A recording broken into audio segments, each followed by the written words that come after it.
بصوا يا اخوانا، هو مبروك للزمالك وحظهم كان كويس قوي النهارده. مش هقول لك كعبهم، لا حظهم كان كويس قوي النهارده. وما في الشوط الاولاني عملوا مباراة عليك كويسة جدا النهارده.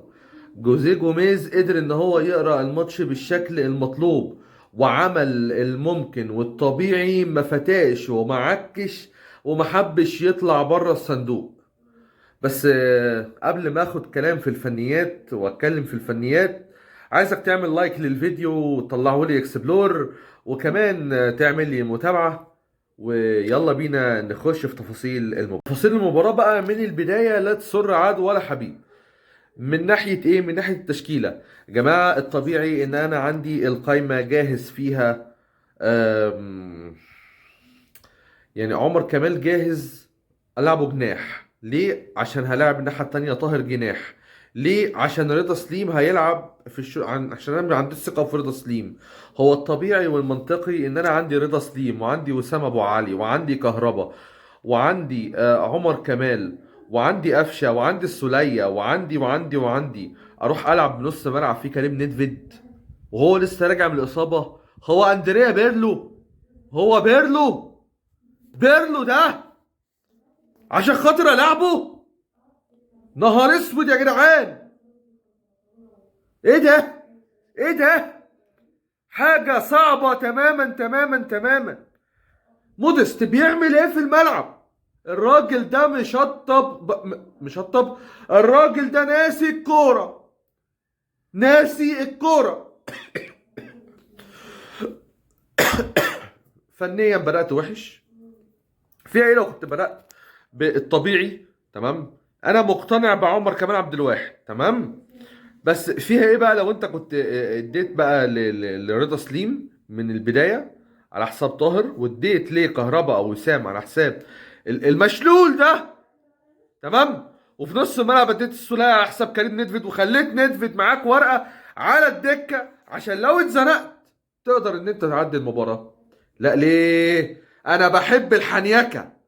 بصوا، انا بس عايز افرجكم بالصوره على الجول الاولاني. تعالوا نتفرج على الجول الاول اللي جه فينا من سيف الدين الجزيري، ونرجع تاني ايه لكلامنا في التحليل. تعال. من وجهة نظري انا مفيش اغبى من التصرف اللي انت شفته ده. يعني المدافع ده كان قدامه ان هو يمد رجله ويسبق وياخد الكرة، او ان هو يقف بس ويخلي وضعية سيف الجزيري يكون متسلل، او ان هو يدي للجزيري كتف يطلعه بره اللعب وهيجنح بالكرة وهيروح بيها بعيد. هل هو عمل تصرف من الثلاثة دول؟ لا. الراجل عمل تصرف اعجب بكتير قوي قوي قوي مما كل واحد فيكم يتخيل. قولوا لي رأيكم في الجون دوت وتصرف رامي ربيعة. شفت يا معلم؟ شفت اللي انا بتكلم فيه؟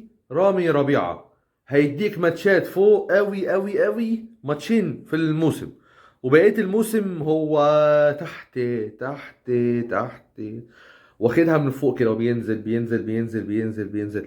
ما تفهمش فيه ايه. بجد والله ما تفهمش فيه ايه. لا، ولما ظبطت الدنيا في الشوط التاني وعملت زي مباراة الكاس، ونزلت رضا ونزلت وسام وفي الاخر نزلت كهربا متأخر. والسولية نزل مكان كريم نيدفيد. بقى ليك شكل، بقى ليك طعم، بقى ليك شنة ورنة في الملعب، بقت قادر تروح وتيجي وتاخد وتدي بشكل ودي. وبقت انت اللي ماسك الكرة على الزمالك، وبقت انت المستحوذ على الزمالك. وبقى الزمالك غير طريقة لعبه من الأربعة. والزمالك كان بيلعب بطريقة ايه؟ من الأربعة 4-1، أو ال4-1 اللي هو الواحد ده اللي هو كان دونجا وقصاده عبد الله واحمد حمدي وناصر ماهر، وقدامهم كان متواجد زيزو وسيف الدين الجزيري. 4-1-3-1-1، او 4-1-4-1 بالشكل اللي هي ايه فيه. غيرها ليه؟ التلاتة ورا لعب بالزناري وعبد المجيد وحمزة المسلوسي، ونزل سيد نيمار، وبقى بيلعب بجبهتين نيمار وعمر جابر، ودونجا موجود في نص الملعب هو ومحمد شحاتة وسيف فاروق جعفر. يعني بقى بيلعب 3-5. متيابة ناحية اليمين متواجد عشان عمر جابر كان بيدخل في نص الملعب فكان بيسيب الطرف المتيابة، فبقى بتتقلب ل 3-6-1 في حالة الدفاعيه، حتى امتلاك الكره للنادي الاهلي. انت فين بقى من التفكير ده؟ فين انت من العظمه اللي بتحصل دي؟ لا، مفيش.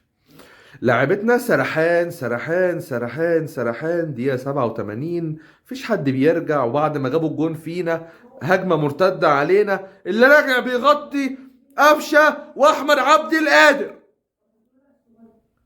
قفشة واحمد عبد القادر. صباح الفل يا جدعان. انا مش هزود كتير في الكلام على المباراة دي.